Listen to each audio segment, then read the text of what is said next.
All right, welcome to the Intuit Trans Summit 2023. Thank you for the audience for sticking with us. This has been an amazing day full of stories of things that I am learning with each session. Amazing speakers today. My name is Gwen Kroggy. I use she, they pronouns. I have red hair with a blonde streak, and I'm wearing a blue blazer.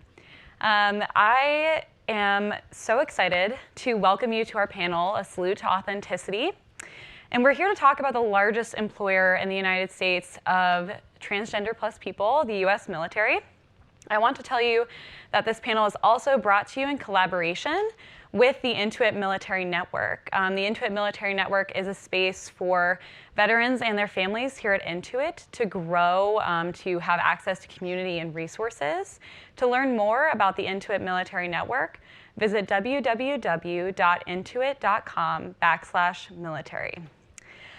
So I mentioned earlier, actually right just then, about the US military being the largest employer of transgender plus people in the United States. And so we're here to talk about those experiences. We have a panel here with us of veterans and active duty military service members, and also some representatives from the VHA. Joining us is Dr. Kayla Joseph, PhD, a staff psychologist, Women's Veterans Program Manager, and Director and co-founder of the Trans Health Clinic in the San Francisco VA Health System. Thank you, Kayla, for being here. We have with us Commander Emily Schilling, a United States Naval Test Pilot, Aerospace Engineering Duty Officer, Program Manager with NAVAIR, and Membership Director at SPARTA, which is an active and reserve duty, trans-inclusive military service advocacy and support network. And last but not least, we have with us Avalisa Ellicott, the Vice President of the Transgender American Veterans Association, a public speaker and a US veteran, Air Force veteran, make sure to add. So I want to start off with Emily, all the way on the end there. Emily, you have 18 years of experience in the military as a combat and test pilot. And for those of you that don't know, you came out 2 days after the ban on military service for trans service members was reinstated in 2019. I can only imagine how that was like. Can you tell us a bit more about that experience? Yeah, Gwen. So first off, it's probably pretty obvious that was really bad timing on my part, right? So no, it was 2019. It was 2 days after, and it was the right time for me. You know, everybody comes out at a different time when they're ready. I would have loved to come out during the even previous administration when trans-inclusive service was open, but I wasn't ready. So that seemed to be my time. Mm-hmm. So it did work out for me in the end because I was able to focus on me, I was able to focus on my family and work through the questions that I needed to answer for myself. It was the first time that I actually started really searching for those solutions. So I learned as much as I could. I connected with the organization that I now sit on the board with, and they were a great initial resource for me to get that community. But then quickly, it started becoming a problem. So I wasn't allowed to serve authentically while I was at work. So I transitioned socially. That was during the summer, and now I'm presenting one way at home and one way at work, right? So that's pretty incoherent and quite difficult. So then I decided to finally come out to the Navy and darn the torpedoes, full speed ahead. And then I was lucky that the election ended up going the way that it did. That brought back open service once again, which allowed me to meet with my flight surgeons and build a plan. So at that point, started hormones, started my transition process, and about 5.5 months later, was able to get my DEERS gender marker changed. That's the M or the F. We are working on an X, but that's the M or the F that describes what uniform you're allowed to wear, what physical standards, what birthing. So worked through that. Then it was getting back in the cockpit. So hadn't quite gotten there yet, and the likelihood that I would ever actually fly again was still quite a question, but I think we'll get to there a little bit later. One thing that was unique to my experience was the rank. I was basically my own CO. I was a higher rank, so I could really put my shoulder in and lean in. That's not the case for most of our sailors, Marines, Guardians. Mm-hmm. Absolutely, yeah. And Avalisa, I know, when we spoke before, both of you mentioned the difference between what it looks like to serve as a transgender plus military service member, depending on what platoon you're in, who is surrounding you, what your rank is, and the positive experiences, some of which you've had, along with the challenges, may not look the same for folks that are in different positions of rank. I want to talk to you a little bit about progress here. You mentioned, of course, the ban was lifted. Mm-hmm. What other progress have you seen been made? So first off, I want to just restate that the environment that I've been in has been highly positive. Mm-hmm. But I work with a bunch of government civilians. I work with a lot of senior officers. My admiralty is exceptional. Mm-hmm. So again, speaking as just myself and not on behalf of anybody here, we have made some great changes. A lot of those are up at Walter Reed. Walter Reed is one of our premier medical institutions, and it treats our active duty military as well as our executive branch and congressional branches. So first off, they now offer almost complete trans-inclusive care, basically from first coming out to full mm-hmm. transition. And then there have been a lot of DHA changes. DHA is Defense Health Agency, and they're think of them as the gatekeepers for your insurance. Mm-hmm. So they recently actually have changed the rules for gender-affirming surgeries. You used to have to wait a long time to even get a waiver to be able to go talk to a doctor or start surgery prep. That is now automatically waived, and you don't have to do that anymore, right? You still do need to work through a waiver for the actual surgery, but it shortens the timelines by about 9 months, which is huge. Another huge win recently is the ability for people to transition in a non-binary way. We are still stuck with the M and F, and we're working on the X, but now if you go in and you say, hey, I would like to pursue some gender-affirming care, that may be you take a little bit of testosterone and that's it. Maybe you have top surgery and that's it. Maybe you just do hormones and that's it. Mm-hmm. And it allows the care to be individualized to the individual. Huge win. And then finally, the thing that I alluded to, about 2 weeks ago, I got my flight clearance back.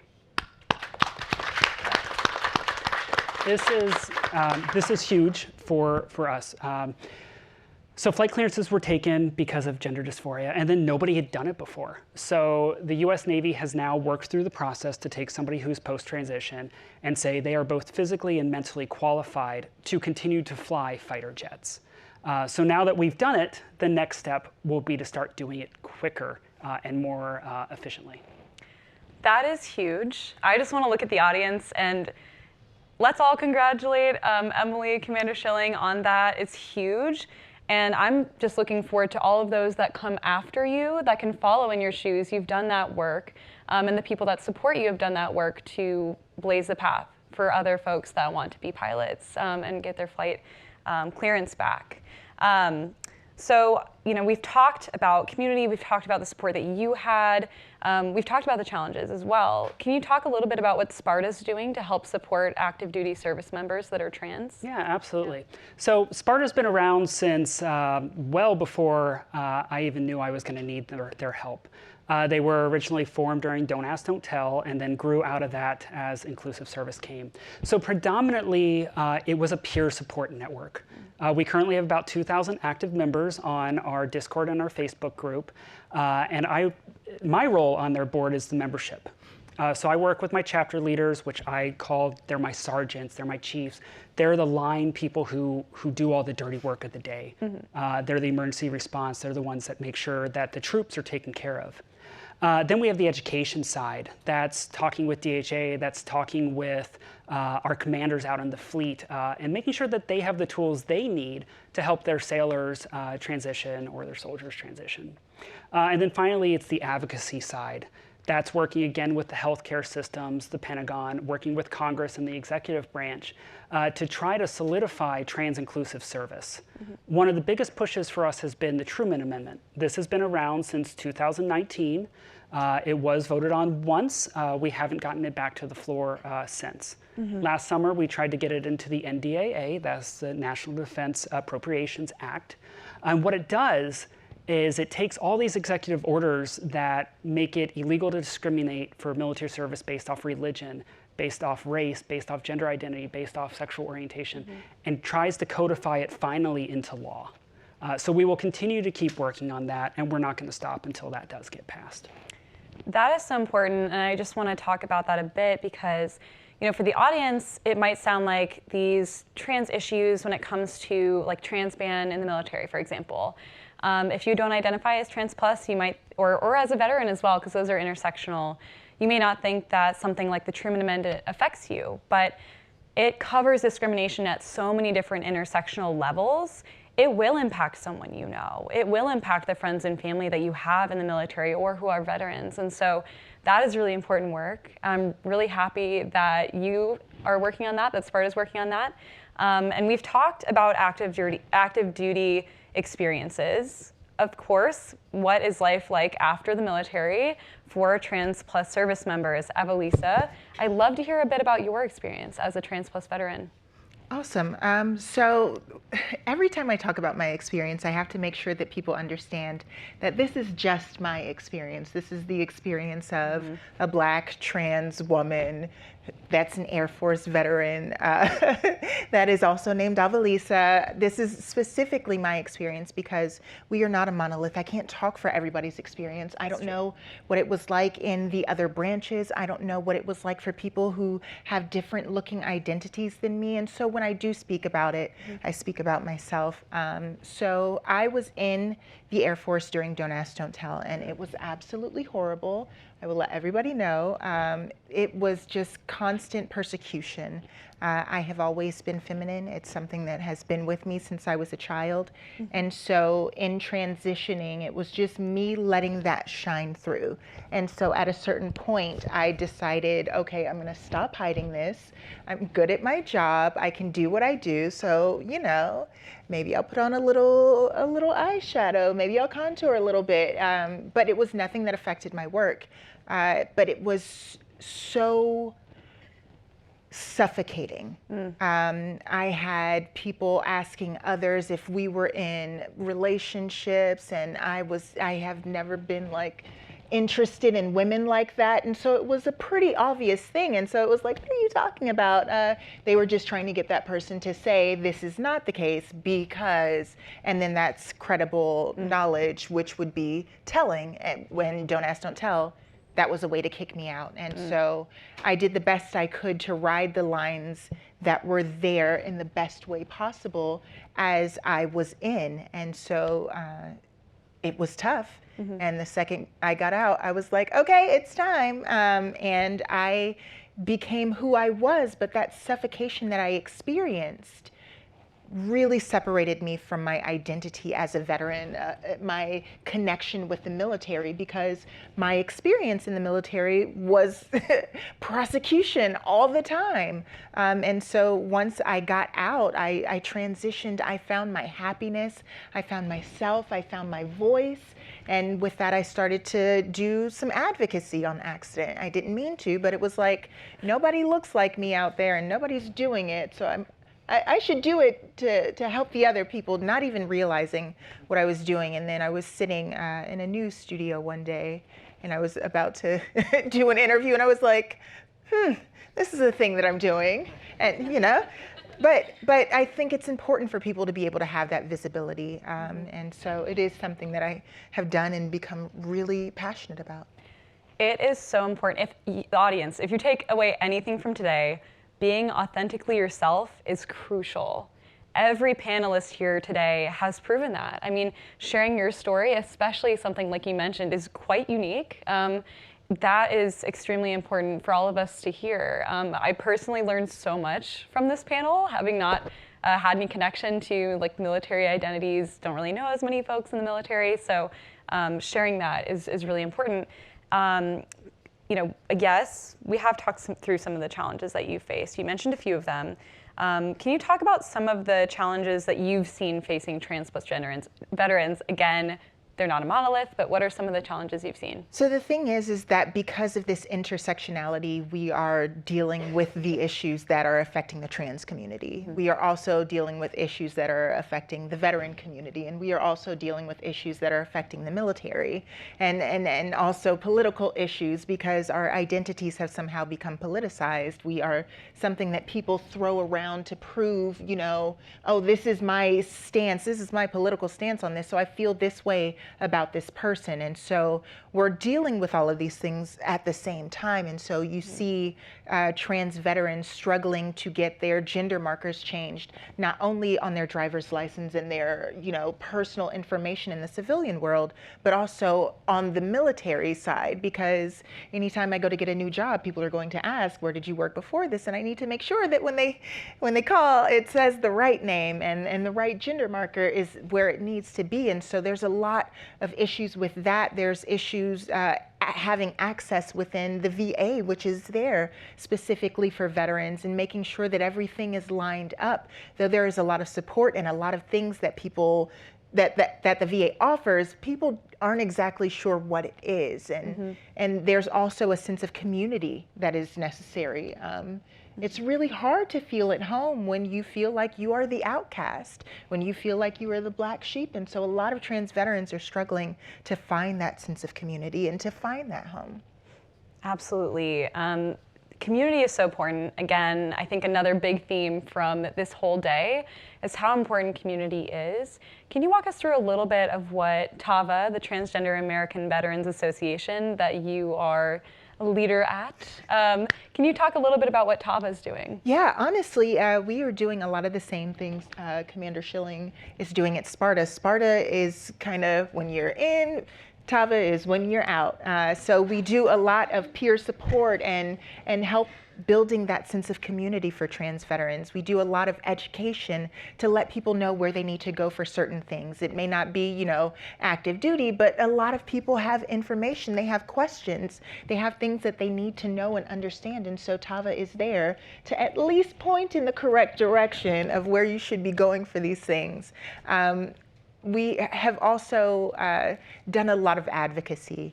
One of the places that we are doing a lot of advocacy, or have been doing a lot of advocacy in the past, has been the VA. There is a surgical ban, a ban on gender affirming surgeries that has been in place for a while, and we were very loud and proud about getting it removed, and that is something that is in the process of changing. And so it's one of those things where we are trying to be that best friend that knows everything, that best friend that knows the best place to go to talk to this person, that best friend that knows the best place to go to have that sense of community. That's a lot of what TAVA does, and I'm really excited to be a part of it. Absolutely. Don't we all want community? And also, don't we all want a best friend that we can be like, hey, how do I get this thing? It's the knowledgeable best friend thing. Absolutely. Like, I just, you know, there's so many things that the trans plus community has questions about. Again, like you mentioned, regardless of your other intersectional identities, you have questions about things. And we don't all just like wake up one day and are like, yes, I know what it means to be trans. Absolutely. Yeah. Or yes, I know exactly what it feels like to be a veteran or an active duty service member. Again, that community and having folks to lead the way for you is so important. And you know, I wanted to talk a little bit about resources, because you did mention the ban on surgical gender affirming care. Mm-hmm. That's something that we've been wanting to change. The VA has a national program for LGBTQ plus care, which is incredible. This is something I did not know, but every VA location has an LGBTQ plus care coordinator, which is phenomenal. The VA is also the largest provider of transgender plus healthcare in the United States, and that's huge. Dr. Joseph, Kayla, you are focused on LGBTQ plus care, namely for trans veterans. Can you talk a little bit about the resources and services that are provided? Yeah. First of all, I just want to say I'm really proud to work at the VA. I think we provide really incredible care, and I choose to continue to work there for that reason. And a big thing that I think is a takeaway from this, I hope for folks, especially veterans out there, is that VA currently covers all gender affirming care that is medically necessary, with the only exception being surgical interventions. And as has already been alluded to, there is a rule changing process that is underway, and that is something that is actively being worked on. It is something that takes some time. And while that is happening, the VA is going to continue to provide all of that medically necessary gender-affirming care that it has already provided. And that includes things like reparative surgeries for folks who have gotten gender-affirming surgery outside of VA. It includes things like hormone therapies, it includes speech therapies, and all sorts of other types of gender-affirming care. And removing that exclusion also would allow VA to provide transgender and gender-diverse veterans with coordinated, medically necessary, transition-related surgical procedures in a way that is consistent with VA's values around equity and inclusion and really serving everyone who's served. And another thing I think that's important is while this rule change process is happening, VA can't cover any gender-affirming surgical procedures until the rule has actually changed. But we can continue to also provide things that a lot of insurance companies actually don't provide. So things like prosthetics, fertility preservation, hair removal, these are all things that we're actually able to provide, sometimes in-house, sometimes through community care. That's really amazing. I want to point out too, so we have the LGBTQ plus care coordinator.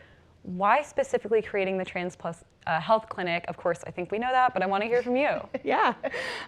So before I start, I want to say that in VA, we expect care to be affirming everywhere, in all clinics and all locations. And the VA is making a lot of effort to provide trainings to staff and clinicians to make sure that that happens. That said, in San Francisco, we recognized that there was a need to have some of those services under one umbrella, and a lot of that was because we happen to have a lot of experts at our VA in this particular area of healthcare. And we found that it was helpful for us as a team to be able to talk amongst one another, especially to provide more coordinated care like what I was referring to earlier. And so back in October of 2017, we created a clinic that focused on specialty mental health care, endocrine, primary care, social work, and then we've recently added peer support to that. And so we still work with all of our other clinics. If somebody's not a good fit for our clinic, if their goals aren't related specifically to gender and they're better served by one of our general clinics, we work with those clinics to make sure that they have appropriate training, to make sure that they have access to us for consultation if they need it. But we want to have a system where folks can get both. They can get the specialty care when they need it. They can go back to their home clinics when they no longer need that specialty care. Absolutely. You mentioned something there that I want to pick up on. So there's the concept of, veterans may need different things. There may be different clinics that are appropriate for them, especially for Trans Plus veterans. What are some other challenges to providing care to Trans Plus veterans? Yeah. So in addition to what's already been mentioned, there are the same challenges that face many of our veterans, which is that many of our veterans live in rural areas. And living in a rural area means that you are just physically further from a lot of the healthcare. And so VA was really at the forefront of telemedicine and telehealth care prior to the pandemic and really boosted that up even more during the pandemic. And we have some unique things like what we call a digital divide consult, and that allows us to connect folks with devices and Wi-Fi. It also is something that we've looked at with things like our support groups. So many support groups now are available through telehealth. We have a trans femme and a trans mass group at San Francisco that are both available through telehealth. And our trans health clinic actually takes referrals from all throughout Northern California, Central California, and Nevada. And then we also have some national programs like the Gender Affirming Program for Speech, and that's a nationally available speech therapy program also available through telehealth. That's amazing. Where can our audience learn more about these resources? Yeah, so to learn more about these resources and really any of the LGBTQ plus resources at the VA, you can visit the website www.patientcare.va.gov/LGBT. And you can also sign up for email alerts there where you can find out more about what we've been talking about with that rule-changing process in the VA. Thank you so much for sharing about those resources. I think we've talked about how important it is to have that community, to know where those resources are, and to help veterans, especially in the audience, understand what care you can find and what resources are out there for you. There are so many ways to support Trans Plus veterans. We've talked about a few of them. We've talked about the work that Sparta is doing, that TAVA is doing, the resources at the VA. What you can do is to support these organizations like TAVA and Sparta that fight for Trans Plus military and veterans' rights by donating your time and resources. Kayla mentioned, learning more about Trans Plus and military veteran experiences by looking at the websites for TAVA, Sparta, and the VHA, which we can send the links in the chat. And you can also sign up for those email updates to understand when you can get involved, when especially things like the Truman Amendment are being considered or the ban on surgical treatment is being lifted. So that is something you can get email updates about, and that's really important to stay informed. And last but not least, for our Intuit attendees, please consider joining the Intuit Military Network or Intuit Pride Network to help bridge the gap between these communities, because we need to support all veterans, not just veterans who are a specific gender, but all genders. I wanted to end off today really talking about key takeaways. We've talked about a lot of different things, from active duty service experiences to veterans experiences to services. What are some key things that you all want the audience to take away? And we'll start with Emily. Yeah, so first off, the military is welcoming.